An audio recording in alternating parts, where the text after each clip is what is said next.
Hi, everybody. Thank you for joining Pandemic Punditry's new mini-series called Pandemic Heroes, Life at the Epicenter.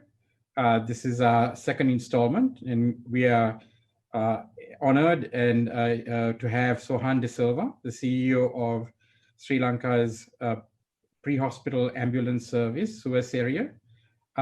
We want to give you a little bit of context to why he's here. Obviously, we're talking to doctors, nurses, administrators, volunteers, and also first responders in these series from around the world. And we thought we should talk to Sohan because Sri Lanka has done a pretty phenomenal job of containing the coronavirus. So they have at this point, as of today, 1,950 confirmed cases, of which 1,446 have recovered. And we've had only 11 unfortunate fatalities. So this is a handful of countries in the world that, including New Zealand, Vietnam, Thailand, Mongolia, and places like that, that have had pretty successful efforts at combating COVID-19. So I think both the government of Sri Lanka, the Ministry of Health, the armed forces, and a lot of other people, the doctors and nurses at the front line and the first responders had done a superb job of keeping the country safe. And so I'm sure the citizens of Sri Lanka are very grateful for all the work that you have also done, Sohan. And welcome to Pandemic Punditry.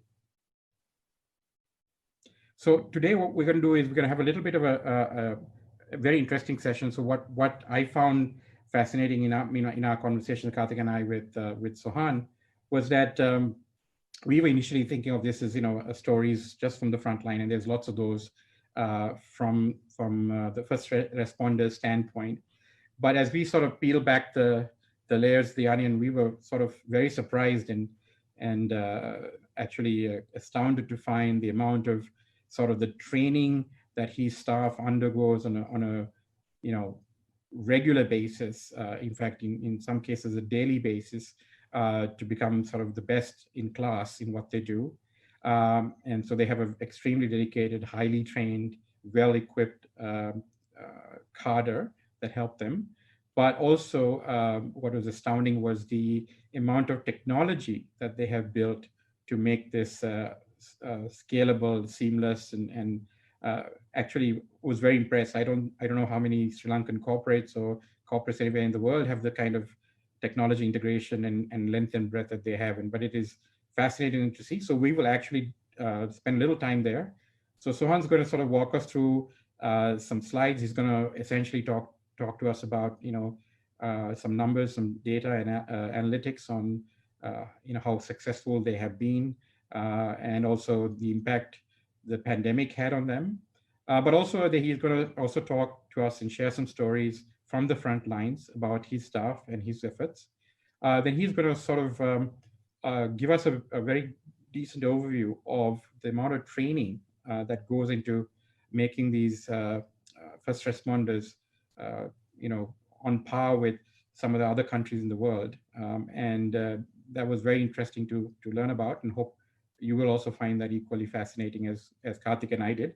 And then, of course, we will delve into the technology, and he's got some great slides to show on the kind of technology that they've deployed. So without further ado, Sohan, if you could sort of go ahead and start your story, that'll be wonderful. And we'll obviously jump in frequently and ask you questions and clarifications on the content.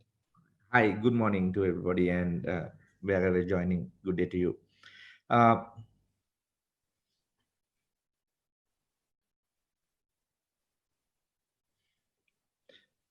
All right, so generally we do 5,300 calls a day. We answer 5,300 calls a day, but during COVID, it went up to 9,000 plus a day. Similarly, we do about 1,000 plus cases a day. That also went up to about 1,500 cases a day. Generally, during normal time, 98.9% of the calls we answer on the first ring. But in this case, it went down to 96.2 because from it, the calls went from 5,300, or it almost doubled. Therefore, the first ring answer went down. The average response time also dropped a bit because we were totally busy. And also generally we attend only for emergencies. But this time we went for the pandemic related requirements as well as semi-emergencies. So, quick question on that slide. So, I noticed that the number of calls versus the number of cases, there's a 1 to 5 delta there. Is that because multiple people call you about the same incident? Is that why? Normal scenario, yes, we get a lot of multiple calls. And then sometimes even after the patient is taken, we get follow-up calls as well. So because of that, that's why we have about 1 to 5 ratio on the calls. But during COVID time, there were a lot of people panicking. There were people having a lot of questions. Those calls also started coming in. Okay. And then is most of your calls of like a vehicular accident sort of nature, or they're sort of related to a health crisis like a heart attack and things like that? Do you have a rough idea of the breakdown? About 26% of the calls are related to cases are related to vehicle accidents. Okay. Then about 38% are cardiac, breathing difficulty, unconscious, that type of ones. Then the others are small ones in different categories. Great. Sorry, please go ahead. Yeah. So if you take the numbers up to date from the launch, we have done about 2.6 million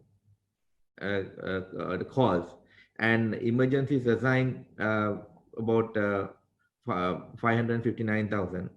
Also, we were part of these major mass casualty incidents like the Vallavata building collapse, floods, and all.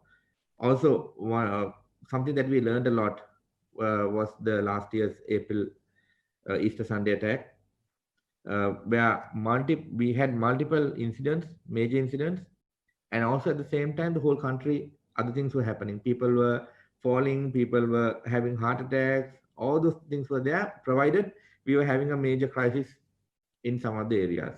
Right. So that was a good learning, and we did a lot of changes based on that. These are our coverage map where our ambulances are placed. These are and how many ambulances, sorry, Sohan? 297 ambulances covering the. Okay. You see, in some areas there are more because that's because of the population density. Okay. Average response time I've taken up to February 20th because the figures change during the COVID time. Western province is about less than 8.5 minutes. But if you see Eastern province, and then Central as well as North Central, it's mainly because of geographic issues. Okay. But on the whole, sorry, Sohan, is that like access to roads and things like that, or? Roads, yes. Central province, yes, because of the terrain. Eastern province and North Central, a lot of flat land, and population density is also less. So these are from the time you get the call to the time we reach the patient. Average. So a question. So these response times, which seem really, really good, are these on par with world-class standards in other countries? Are they better? Do you know? We are almost in par. And about 1 year ago, there was a team from Japan. They said we are almost in par with Japan as well. Wow. Okay. The only difference is other countries, they triage. We don't. Yeah. Okay. So if there's an emergency, we send the ambulance. Only thing we will check to see whether it's an emergency. But if somebody wants to go to hospital for a normal checkup, we will not take the patient. Sure. But if it's an emergency, we will go. Okay. But in other countries, they had to wait. The only time we did triage was only during the COVID period. Okay. And these services are available to everyone, Sohan, regardless of who they are, whether they're Sri Lankans, foreign nationals, etc. Even if it's a tourist who needs an ambulance in an emergency, we will respond. What we focus is to save a life. That is our tagline as well, save a life. So when it comes to saving a life, it doesn't matter who you are. Great. Thank you. Thank you. All right, let's move on to starting from January, the pandemic kicked in. And initially, by the way, if I recall the news correctly, you actually transported the first COVID patient, a Chinese national, as well, right? So the first COVID patient was also somebody that you helped. Yeah. So that was in January, and then we were suspected there might be some outbreak. So therefore, within the next few days, we managed to secure some PPEs. The overall, we always use the mask and the gloves, but the other overalls also we managed to secure quite a bit immediately. In That January. helped in Jan, yes. Wow, well in advance. Okay. We saw it happening in other countries, so we wanted to get ready. Uh, as a result, that helped us when in March, when we had the curfew coming in and number of cases per day was increasing. That initial lot helped us till the supplier started manufacturing and giving us the proper supply. So initially we were assessing, and then if it's a COVID suspected case, we tell the ambulance to go on full PPE. But later on, we had to ask everybody to wear, because there were certain cases, unfortunately, when we go, we are called in for a chest pain, but halfway through, when you go, only we get to know when we are about to go into the hospital. Only sometimes they tell us, look, my children came from another country 2 days ago. Oh. So unfortunate situation like that, we had to quarantine our staff for 14 days. So there was incidents like that as well. So people was not disclosing their travel history At the beginning. and putting all your staff at risk. Yeah, And at the beginning, resources, I guess, in the process of doing that. Not I wouldn't say not all, but few. But when few does it, we can't risk a first responder. Right. First responder safety comes as priority, number one. Great. So similarly, we had to change the work environment as well. From the call center, also we had to question, and we had a kind of a software that asks certain amount of questions to see whether the patient has any contact history, they have come from abroad, whether they are having fever, etc. But the same thing, our field staff also had to do it.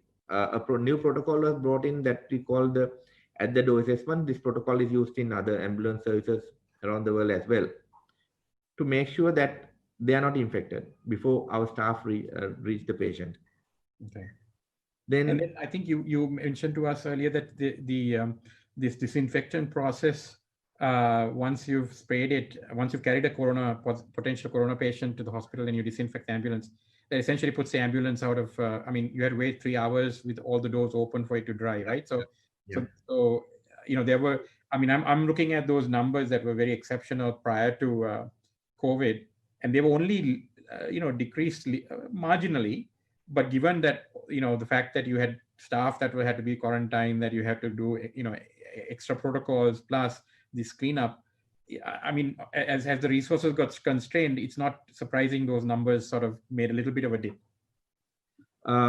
It's like this. From the time of curfew, the staff, because sometimes they are in boarding places, sometimes they live far away. Most of the staff decided to stay at the police station itself, because our ambulances are placed at police stations. Okay. But unfortunately, they didn't have a place to sleep sometimes. They were sleeping on chairs. Wow. So the shops were closed. So generally they have their food from shops. So they didn't have shops open to have their meals. Some were even boiling Maggi noodles at the location as their food. Wow. Then some staff were asked to leave their boarding places, vacate their boarding places, because the landlord thought they'll be carrying the virus. So while most of us were enjoying the long stay with the families, my team was there at the location, making sure the service was running up and running 24/7. And the best part is, not a single person complained that I can't do this. The facilities, food, living conditions, we can't do this. No, not a single staff complained. Wow. Not only. such a situation, how did we also manage to respond and keep them alert whilst they were also, not living under ideal conditions? This is the commitment of the staff. If each and every staff is committed to saving a life. This is the uniqueness of the service, and they know what they are doing, and they are committed to saving a life. Wow, it's This amazing not dedication. this not only happen in our locations, even the head office. There were staff who were outstation and they didn't have a way to go, so they lived in the office. Wow, wow. I think it's quite creditable that people did that, and then when you tell those stories and you then contrast that against the initial numbers, I mean, there was only a marginal fractional difference in service quality, given the almost doubling of the calls. I mean, Yeah, that is mainly because everybody had to get on to full PPE before setting off. right. So that was the slight difference, and also keep in mind that ambulances were fully occupied. Right. At one stage, one night, almost end of March, 148 ambulances were occupied at 11 o'clock in the night. Wow. So it's almost 50%. Wow. Yeah. So then you also made some changes, right, Sohan, in sort of how you operated? Yeah. Also in the call center, also we had to do the same thing because we need to have that distancing done. So we had to convert the training rooms also into call center. We had to put up an outbound call center because the call load was getting high. So as I said, the triage part came in here. Anybody calling us, we will answer the call immediately, because as an emergency call center, we can't have a patient online waiting for call waiting. So we had to go on. We answer the call. If it's emergency, we respond immediately. But if it's a COVID related activity problem, we take the details and we pass it on to the outbound call center, where they will call back, they do the assessment and dispatch the ambulance.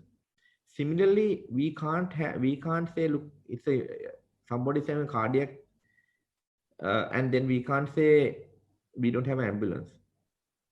So that's why we had to triage the COVID suspected patients and make sure that there's always ambulances for an emergency. This was done dynamically on the system itself. Okay, so when you earlier said that in the UK and all, they triage. So what do you mean by triage is that when somebody calls, then they sort of evaluate whether before they dispatch. In your case, Yes. you just Yes. dispatch, right? If it's Generally we do like that, but during COVID, we had to, like, if somebody says I'm having fever, right, or I'm having a bad cough or a sore throat, that is not a medical emergency. right. So we will send the ambulance. Definitely, we'll send the ambulance, but it'll take some time. Okay. Okay. Fair enough. And how did you deal with the additional bandwidth related constraints and things like that as well, Sohan? Yeah, we had to. We had within 3 days we had to set up another call center. We used the boardroom for that. We converted the boardroom into a call center. We brought the admin PCs there, and the admin staff was also used to as call center agents during this period at the beginning. The software was also upgraded similarly, so that there's a second, the outbound call center was developed. So that's how we brought back the. So all of this done in just a matter of 3 days. 3 days. Matter of 3 days, because our backbone was ready always. Okay, and we'll talk about that in a bit, I guess. So this, you were talking about the quality of the equipment, right? I think when you were sharing these slides with me, I was quite impressed. I mean, so please explain. I think you have different varieties of stretchers. We have 4 kinds of stretchers in the ambulance. The auto loader, the spine board, the stair chair, and the scoop stretcher. The scoop stretcher is the one you see in the middle. That is very important because somebody has fallen and we are suspecting spine damage.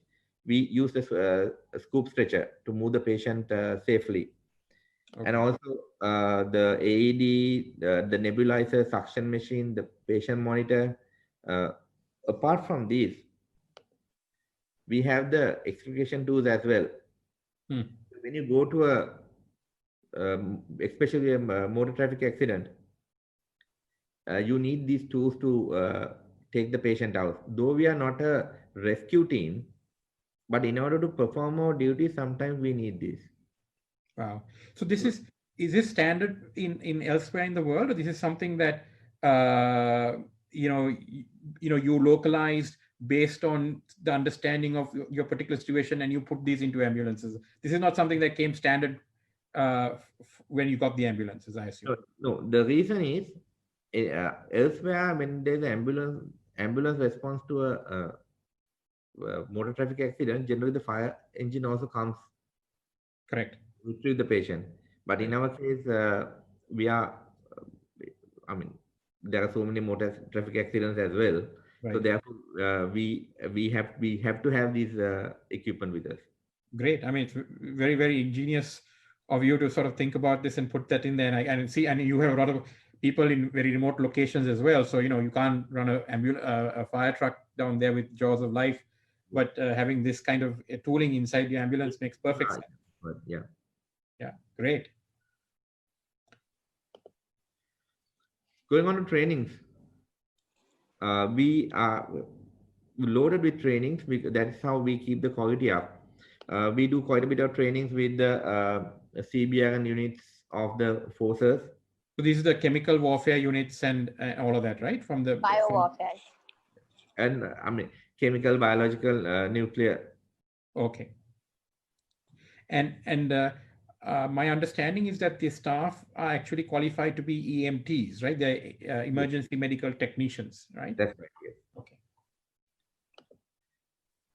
Our training partners. So initially, when we hire somebody, we send them to GVK EMR India for the initial training. Then when they come back, they are trained here in Sri Lanka for 1 month, and then after that they are again put to the locations to work with somebody. Then totally only after that only they are put on their own. Apart from that, every 3 months, all EMTs must go through a refresher training. So basically, they had to go through 4 refresher trainings a year. The refresher trainings are done by the Sri Lanka Society of Critical Care and Emergency Medicine. Now, these are the same doctors who are in the call center as well to advise our staff. I'll come to that later. And apart from that, the Australian New Zealand College of Paramedics, we have an agreement with them. They come here every 6 months.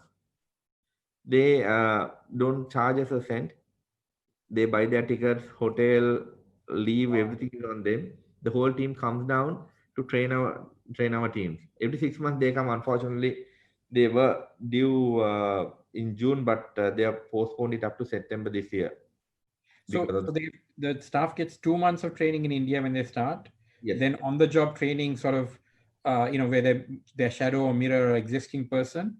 Then every quarter you have the Sri Lanka Society of Critical Care and Emergency Medicine training them. And then every 6 months they have Australia, New Zealand paramedics, physicians coming and training them. So for any potential, aspiring EMTs watching, is there like a prerequisite to join Sohan, or? Our EMTs are with bio A-level pass. Okay. So from there we build them. Okay. These are some of the refresher trainings, and then some of the faculty training, the foreign faculty that comes down for the training, the Australian, New Zealand. Apart from that, we have the skills training every 6 months. Now, lifting, carrying, moving patients is a very important part as well. So that training also happens every 6 months. Now, these are monitored, logged. We have all the protocols in place. Then the ERO is a call center staff. Call center staff are also taught how to take down the details, mark on the map when a person calls, if they don't know the address, then we are trying to teach everybody, all the call center staff, Tamil, so that they can answer without transferring the call to a Tamil agent. Then all call center staff, every 6 months, they go and spend 1 day in the ambulance to learn what happens there. That's interesting. And do Yeah. you find that that sort of makes a difference for the EROs who answer the call? Do they get a sense? Two sides. Um, they understand what happens in the ambulance, the difficulties the ambulance staff faces. Also, I'm trying to get down by the end of this year all the field staff to come and spend 1 day in the call center, so they know what 12-hour shift, the trauma they listen to right throughout. The field staff also will understand the difficulty the call center staff goes through. So Excellent. speaking of trauma, Sohan, obviously when you're answering all these calls, it can be mentally quite traumatic for the staff. So do you have any checks and balances in place to ensure that? We have. Then the management training, because when we move out, our next layer should take over. So the regional managers and even the district in charge, we train them internally. We don't spend money to send them outside for training. We use our inside resources to train them as well. So how long does it take for a EMT to become like a district officer? Is there like a... It's difficult to say because we are still maximum. We are not 4 years. We are just 4 years. We are reaching. So this was really fascinating. This daily, Yeah. and I will really spend a little time and explain why this is so critical. Yeah. Now this is a practice we had. Again, I need to tell you, we had to stop this during the COVID time, but from next Monday we are starting it again. Every morning at 7 o'clock, before the shift changes, the staff is required to do a set of exercises, lifting, carrying, moving, all those things. How they do it is they open the ambulance door, so the camera starts recording. Some locations we can't do that because sometimes we are parked on the road, so they move on to a room in the police station. These are recorded and sent to the head office for the quality and the training team to review. The reason is we have audited there are about 132 steps from the time we send the ambulance to the time we hand over the patient, average. If we delay 1 second at each step, minimum of 2 minutes, that 2 minutes may be a difference of life and death. So, for example, the scoop stretcher, taking it out without a patient, locking and unlocking is different when when there's a patient. You need to slightly slant the lock for it to come out quickly. Taking out the stretcher and putting it back in, I'm talking about seconds. This organization works in seconds, not in minutes or hours. So every second matters to us. So this is fascinating. I don't know whether other ambulance. Do you know whether other ambulance organizations in the world do this kind of training every day? Not training. I guess it's a practice. Not on a daily basis, but the difference is we have to remember other ambulance services have paramedics with a 4-year degree. Okay. Our staff, that makes a difference. How, Sohan? Sorry, just for the people who are watching. Okay. So practice makes them perfect. That's the main thing. The paramedics, because they have a different role, is it? They can actually treat somebody there. Is that why? Yes, they have a quite a different role in other countries. Okay. I see. Because your philosophy is get there quickly and then bring them to the hospital. Get there, stabilize the patient, and bring the patient. Okay, got it. Then we have a scorecard as well. Staff is evaluated on these areas. Okay. Operation, quality, and HR. So even the exercises are evaluated. This is done in order to make sure we find the staff who needs to be retrained. So this help with the bell curve, it helps us to find the ones who needs to be retrained. Wow. Okay, great. So now we're going to talk a little bit about the technology that's behind this operation, right? So I mean, and I think this is the most fascinating part of the conversation. And just so those people who are listening, I forgot to say this in the beginning. If you have any questions, please submit those through the Q&A section on Zoom, and on Facebook, submit it through the Facebook comments, and we'll tabulate those and have them prepared for Sohan to answer. Karthika will moderate as usual. But so please go ahead and do that. And at any time, if you have a question, Karthika, if it seems relevant, then we can interrupt Sohan and ask him that question as we normally do. Okay, please, Sohan. Correct. So the dispatching, the call center is in Rajagiriya, which is the office we have here in Sri Lanka. All vehicles are fixed with GPS with real-time positioning. We know if it's parked, engine on, moving, brake, put the siren on. All those things are recorded every 3 seconds in the on our servers. We are Google Traffic integrated. That's why we can always send the fastest ambulance and not the nearest ambulance. Nearest will not reach, will be the fastest. Then call to wheel time, we have targets to the ambulance. From the time we assign the call, within 1.5 minutes, they have to move, start the engine, move out of the police station and hit 10 kilometers an hour. 1.5 minutes. 1.5 minutes. These are the KPIs. Then the call center will follow up on the case closer. I'll tell you what happens there later on. So I just want to relate a little bit on. I'm looking at this, and I've spoken to you now a couple of times, and I'm just fascinated by sort of the amount of the training, the dedication of your staff, and now I'm seeing the technology. I must relate a personal situation. I remember I've had at multiple times I've used ambulances in the US and in India. The last time on the Indian ambulance, I was being rushed to the hospital nearby. And my wife was suddenly screaming at the guy, "Why have you stopped?" The ambulance driver didn't know where the hospital was. So he was asking the bystanders on the road directions to the hospital. Right. Wow. And I don't know, it was, a long conversation felt like a long time for me. Lucky you weren't a cardiac patient. Yeah, I know. So, gladly, thank God I was not that badly ill, but this is amazing that you have the technology to not only sort of figure out not the nearest ambulance, but the fastest one using technology, and that your GPS monitored. So, this is a very different class of service than what I've experienced. So it's fabulous. So speaking of service, I think there's a very relevant question which probably people joining from overseas don't understand about the ambulance service. Vikram, thank you for joining us today. And his question to you, Sohan, is what is the revenue model for the organization? So I think you should say. This is a government-funded project now. Earlier it was a grant from the Indian government. I think $22 million grant by the Indian government. Yeah, that's right.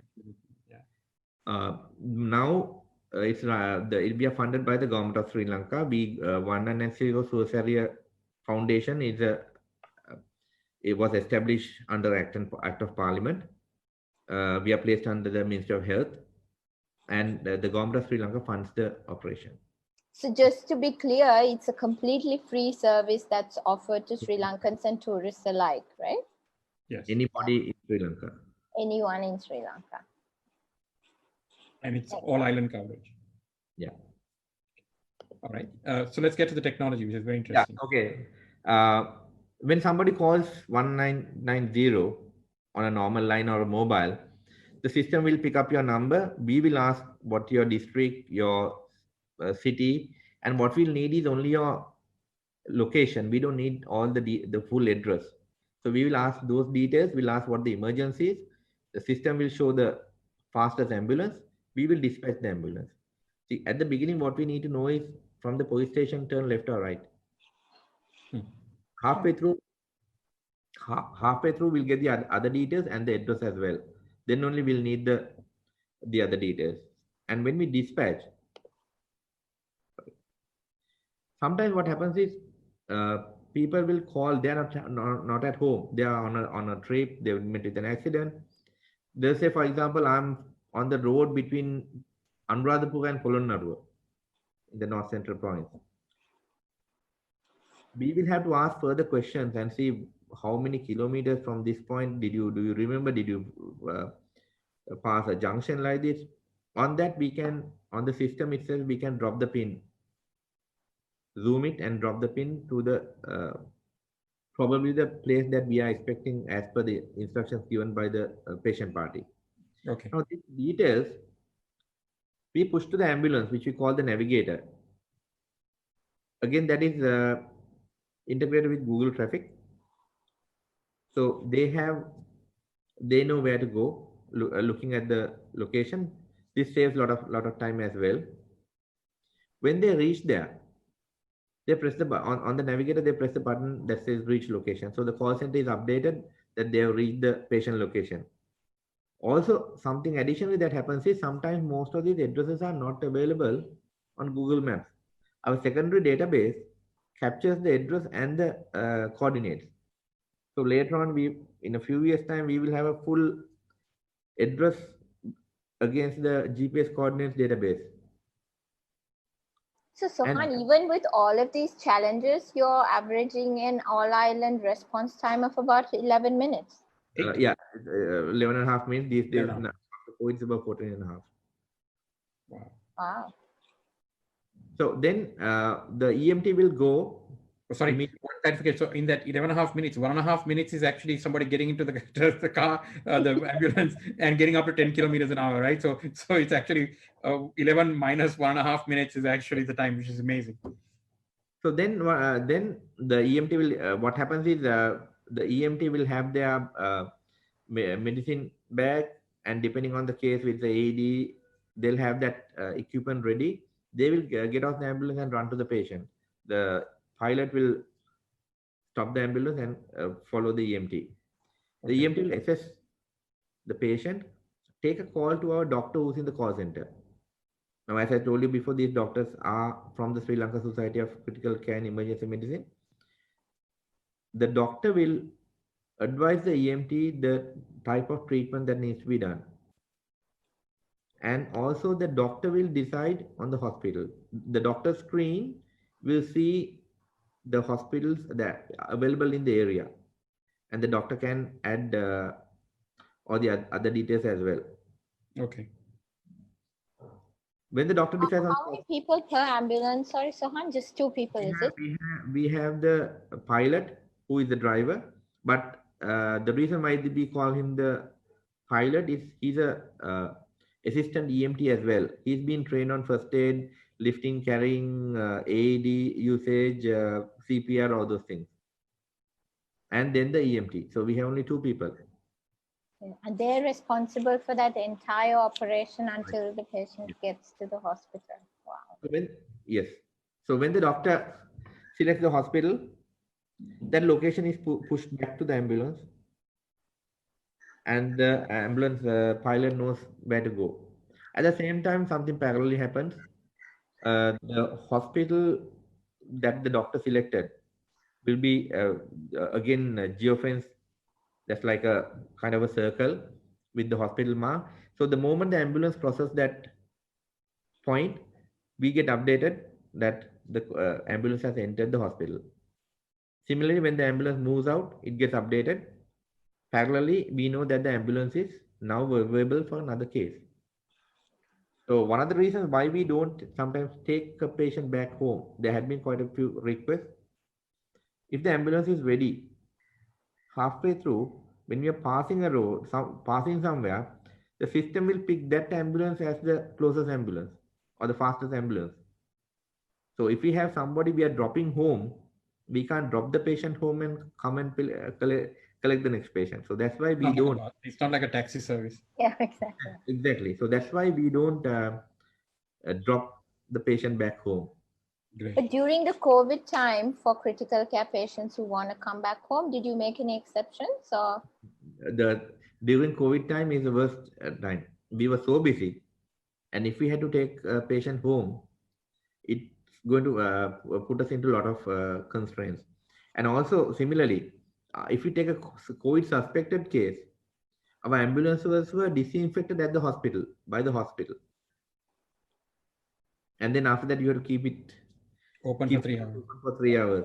So there's no way of taking a patient back home because of the operational requirements.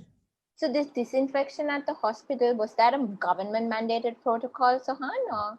Yes. We are under the health sector, Yes. DG Health Services. So we get all these guidelines from there as well. So then you go back to the base, which is in your case always a police station. Yes. And then as soon as you come back to base, because the police station is geofenced, the system knows you're back to base.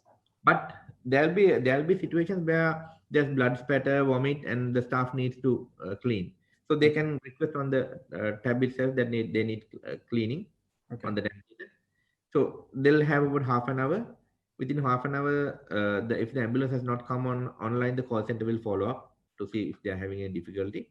Similarly, sometimes when we when you go to hand over patient to a hospital, there might be some issues.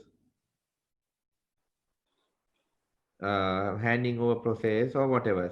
So we have the average handover time of each hospital. That average handover time plus another 10 minutes.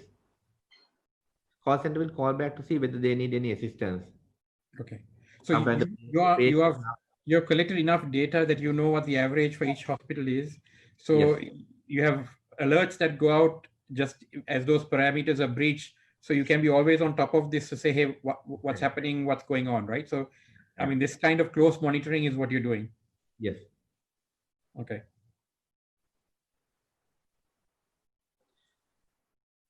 Not only people can call us on the 1990 number, we have the 1990 app available on Android and Apple as well. Unlike the taxi apps where if you don't have data or GPS, your call will not reach. No, this will, even if you don't have your GPS and your data is not working, still the call will come as a normal call. The 1990 number is a free number anyway. So that will reach us anyway. But if we have the number, if they have your location, the system comes with your location. This is what happens when you get a call from the app. So this is the key point that you said earlier, which is sometimes when somebody just calls you, you have to sort of discern where the location is. Yeah. So I think you should encourage, I guess you're encouraging all we are encouraging residents to have this app, because immediately your location is automatically in the system to use the app. It helps us about 1.5 minutes on the call itself. 1.5 minutes. Yeah, because sometimes you don't know your location. If you know your location, it's easy. But if you don't know your location, to ask the questions and drop the pin on the map, it takes 1.5 minutes. That is a critical time. And also, outstation.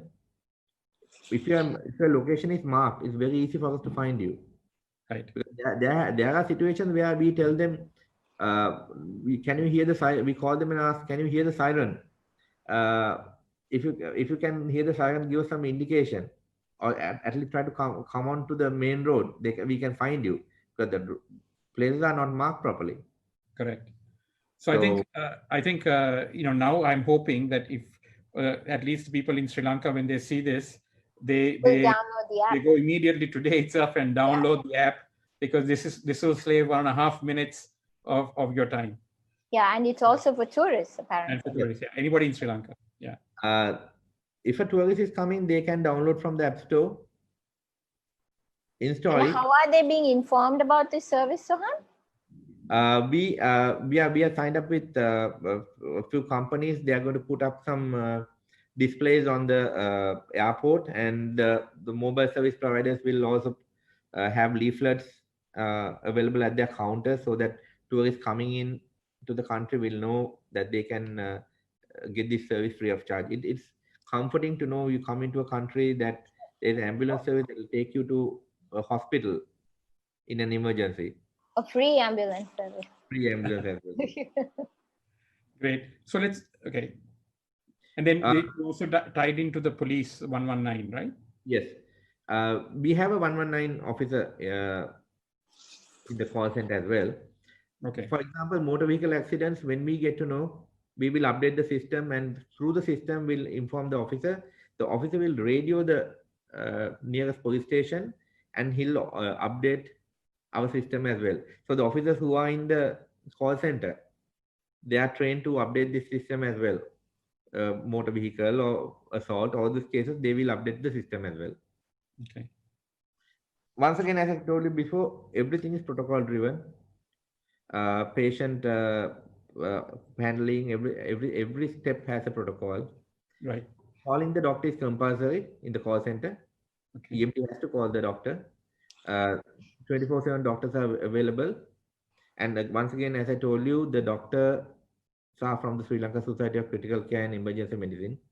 And you said, I remember you mentioning somewhere that they're all doctors who work in the trauma units around the country. Yes.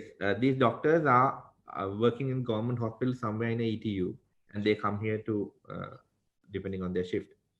So do they do this as a service, Sohan, or is that part of their? They are doing their postgraduate qualifications. So these are also part of their requirement as well. I see. The doctors will decide on the hospital, the suitable hospital. And also we have strict discipline for or to use all the protocols, and not using the protocols, we'll have disciplinary action as well. Okay. So this was actually the most interesting part. So because you're taxpayer funded now in terms of your operating costs right now. Yeah, go ahead. I think this was quite astounding. Yeah, the board is voluntary. And also I need to say a very supportive and forward-thinking board. Then the chairman, he doesn't even have office here. He doesn't take a salary, mobile phones, nothing. He's also totally voluntary, and also the office works till 5 o'clock. So we don't end at 4:30. We work till 5. Then we take only the mercantile holidays. Also, we don't have any chauffeurs, no secretaries, no assistants. So basically, even I don't have a driver to drive me up and down. Basically, anybody in the organization doesn't have. Also, the only vehicles we have are ambulances. These are decisions taken by the board long time ago. Because when CEOs change, chairmen change, nothing. We have only an ambulance. Now, all these things, now we have about 1,400 staff. All these things are managed in the admin office. There's only 36 people. Stores has only 2. Finance, remember the stores manages the whole inventory of the whole country. Finance has only 3. HR has only 3. IT has 4 because they are working 24 hours because there's one person always here. And the staff is 1,424 with the EMTs and the pilots. The cost EMT is the call center staff. Then we have every district, we have a district officer, but some districts we have, for cost saving purposes, we have reduced the number of say for example, northern, there are 5 districts, but there are only 2 district officers. Likewise, we have reduced cost. Wow. So so this is, I mean it's amazing that you're doing so much with so little and without any of the trappings of sort of what we normally perceive as cushy jobs, right? So no assistants, no secretaries, no company car, none of those stuff. So I think that's very creditable. And also, you have to bear in mind, all these the staff who are working here are committed staff. They are not only here for a pay. They are here to do something. And also, I need to mention, we have the systems in place. We have all those things will help the staff to perform their job. But if not for the commitment from the field staff as well as the office staff and the call center staff, this will not go. I call this a Formula One, just like Formula One team. everyone is performing and has to perform their duty for us to save a life. Because just like Formula One, seconds matter. Yeah. Second, And also there seems to be a very good case study for, you know, how the leadership has managed to kind of hold on to a really good culture within the organization of everybody understanding that this is a service. exactly.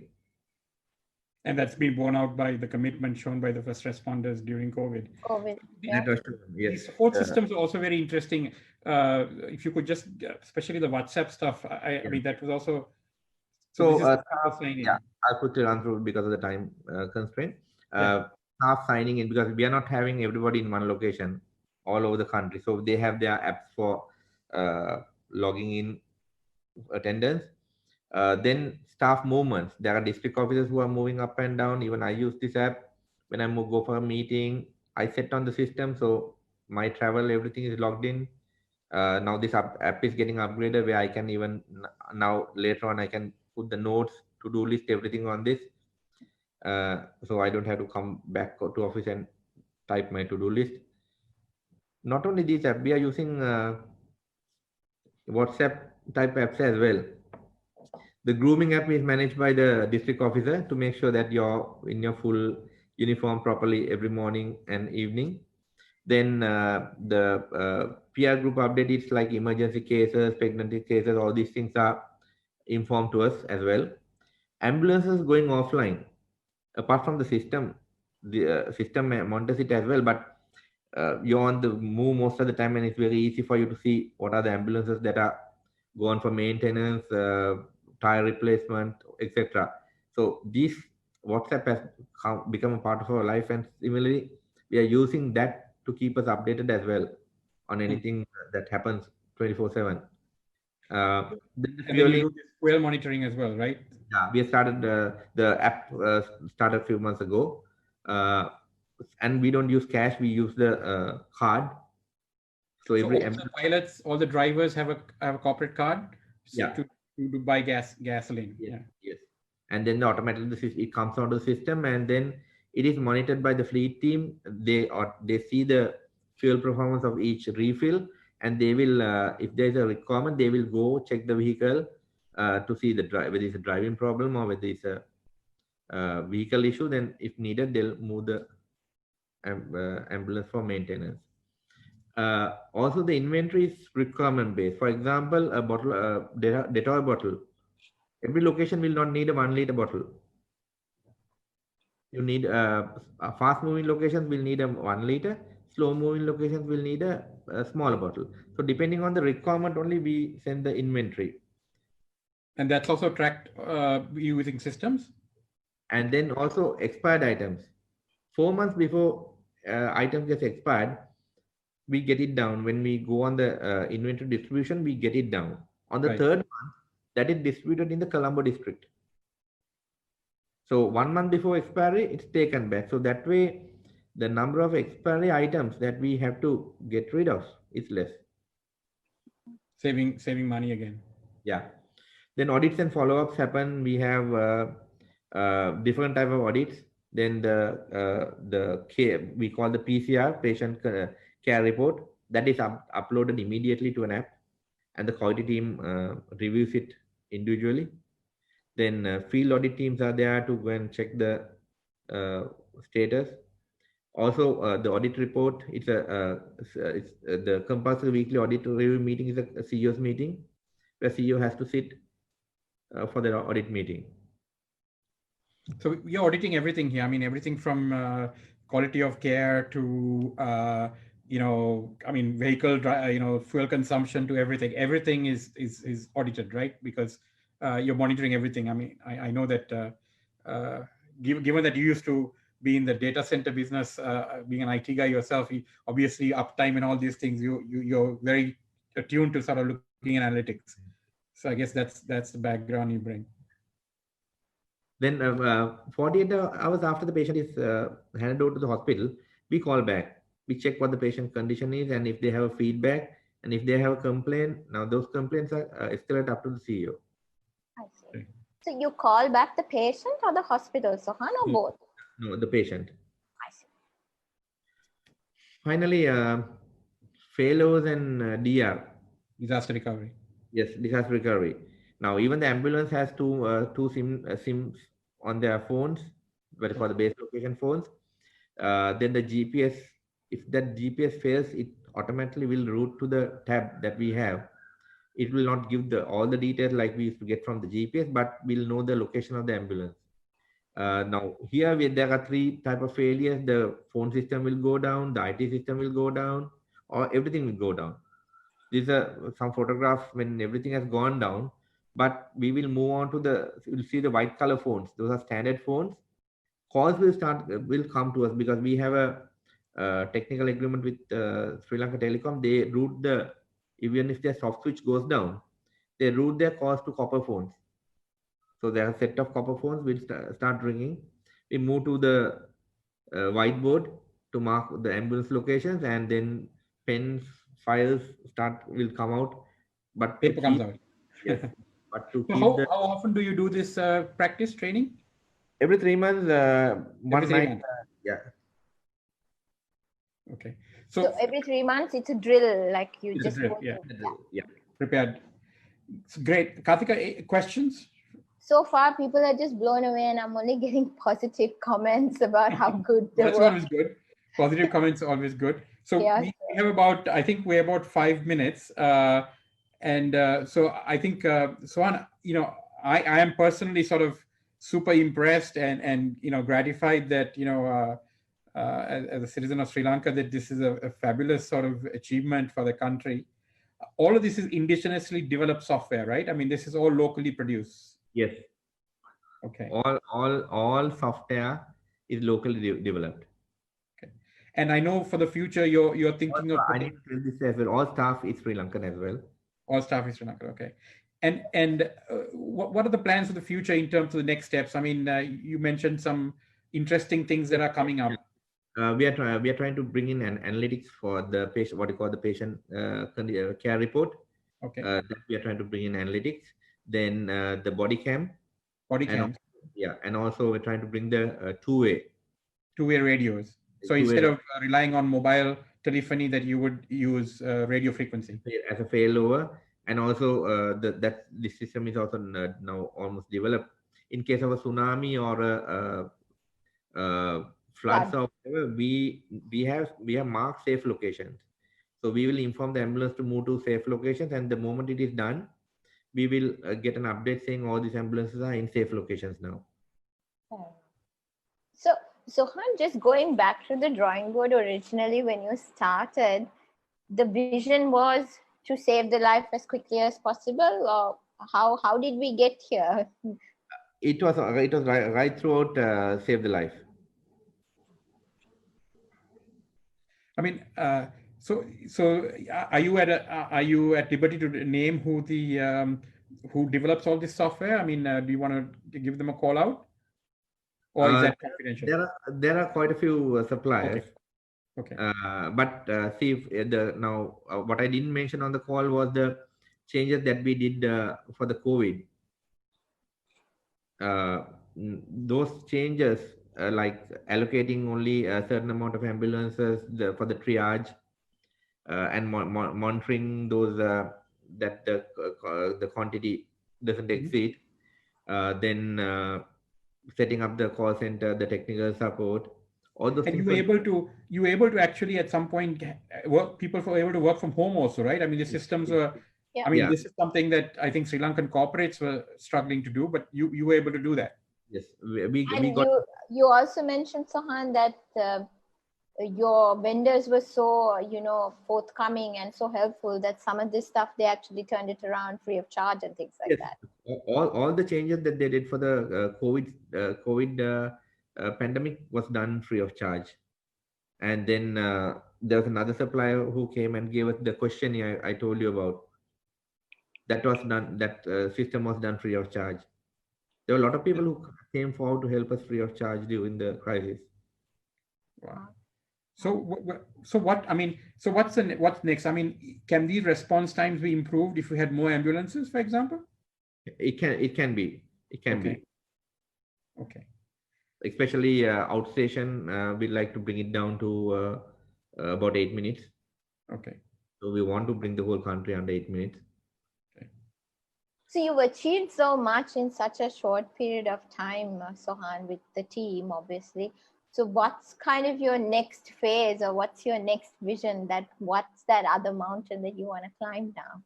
So next one is just like other countries. We would now, these are what you call the BLS ambulances, basic life support. I see. We like to get a few ALS ambulances, advanced life support, where in other countries, when you say it's a cardiac case, when you give a call, the BLS will go and the ALS will follow, and the ALS afterwards will take over the patient. I see. I see. So those will be more highly equipped, highly advanced ambulances, and a highly trained team also will be present in those ambulances. So basically, every district to have few. That will, because I mean, looking at it, 38% are unconscious and cardiac cases. So then we need to focus on that as well. But given the situation, the financial restraints uh, at the moment, we are happy with what you're doing. Yeah, I mean, it's tremendous what you've been doing for sort of a very small, I mean, comparatively small investment. I mean, there's an ongoing investment by the government of Sri Lanka, of course, but the 22 million that Indian government grant, and then of course all of the expenses and ongoing expenses that are incurred. But I mean, given that you're saving lives on a daily basis, I think it's well worth the return. I'm just wondering. Once again, all this is possible because of the commitment of the staff. Yeah, no, I mean, I think that's really clear. I mean, the amount of the sheer dedication, the training, the daily training that they do, the constant upgradation of their skills. I think it's just fascinating. I mean, totally inspiring. One, I was just thinking, Kartika, I don't know why the Sri Lanka Tourist Board doesn't do this, but they should make a little clip on the quality of sure. medical care, right? I mean, the reason that we have sort of remains relatively unscathed by this COVID crisis is that Sri Lanka has an unenviable primary healthcare system. Which, by the way, we provided free even for tourists who are living here during COVID-19. Yeah, and we have very good hospital systems, great doctors, great nurses. I mean, given all of that, I mean, we should really make a clip about the fact that, it's safe to come here. You have an ambulance service that picks you up on average 8 minutes after you get a call anywhere in the country, roughly. And, it's well equipped. They have good hospitals, great doctors. I think it's a reassurance. I don't know, they should do a clip on this. Anyway, I don't run the tourist board, but that's just my Sorry, idea. Sohan, you were trying to say something? During the COVID crisis, we got a lot of support from the hospitals, hospital staff, doctors, and even the ministry. Yeah. Sometimes, I used to call when we have an issue at 1 o'clock, 2 o'clock in the morning to ministry officials, and they all answered the phone. Yeah, so that's sort of comfort. Yeah. Including my chairman. I call the chairman at 3 o'clock in the morning sometimes. Is there a message you want to give out to the citizens of Sri Lanka, Sohan? It's like a... Two things. One thing is, please download the app and install. And second thing is, because sometimes we get calls saying a person has fallen, a slight cut, which doesn't need ambulance. But still, we can't take a risk, so therefore we attend. But when if you know that it's a case that you can go to a hospital on your own, because you might be missing a chance for another person. Because if the ambulance in that area is busy, we have to send the other ambulance, which will take some time. So those are the two messages, and especially that there are about 6 million smartphones in the country, and we like to see everybody installing the app, because that's going to save hell of a lot of time for us in reaching the patient. Yeah. So hopefully this we've shown the reason why actually from the back end with on the actual screen. So I'm hoping that most Sri Lankans heed your call and do download that app. Kartika, any more questions? I know there's very positive feedback. Positive comments and feedbacks only. Perhaps we should do a shout out to the 1990 team, Lavi, especially the first responders, because I think the commitment that they have shown during the pandemic is unparalleled in terms of some Yes. of the So, hardships that they have had to face. yes, I think so. On behalf of Pandemic Punditry, please communicate this to your staff, Sohan, Yes. that we are grateful and thankful that they've made these tremendous sacrifices. I know that you personally had a newborn baby to deal with as well, a few months old. So I know you've made some personal sacrifices as well, put your family and your little one at risk as well. So we are very thankful, exceptionally impressed with the commitment and the sort of the frontline ethos that you have developed, and the service ethos. I think congratulations to you, the board, the staff, the ministry officials, everybody else who's involved in this great endeavor. And we wish you, continued success. Keep us posted. Would love to have you back at some point with some of the new things that you've done.